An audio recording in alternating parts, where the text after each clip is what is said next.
Morning, we're here with Dale TerHaar. This is an amazing story, and I'd just like you to highlight what it is you guys have been doing for the past 4 months. It's been the past 5 months, actually. What we've been doing is we were asked by Office of the President to put on a colonial parade, what's what we call the colonial parade, and it's a reenactment of the flag handover that took place in 1966.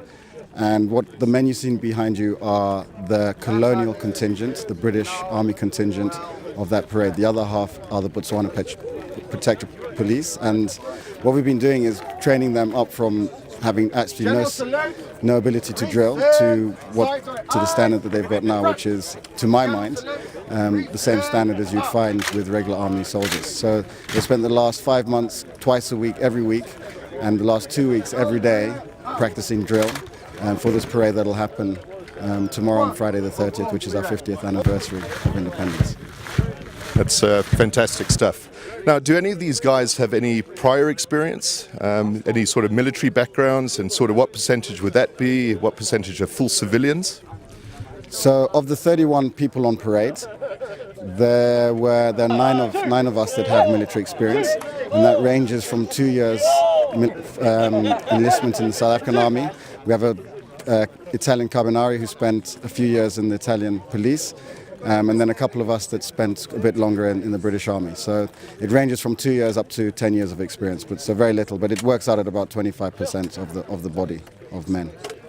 Excellent. If I could ask as well what your sort of relationship is and your family involvement. I believe there's quite a history there. Yeah, so I'm the nephew of the current president, who's the son of the first president. The first president was instrumental in the independence of Botswana and was prime minister at the time just before independence and won the elections, the first elections to become president. And the ruling party at the time, Botswana Democratic Party, saw the first government being formed under my grandfather. So it's quite an honour for us to do it in front of the country, and obviously there's a great family legacy that I'm very proud of, and it's a pleasure to be doing it on the day.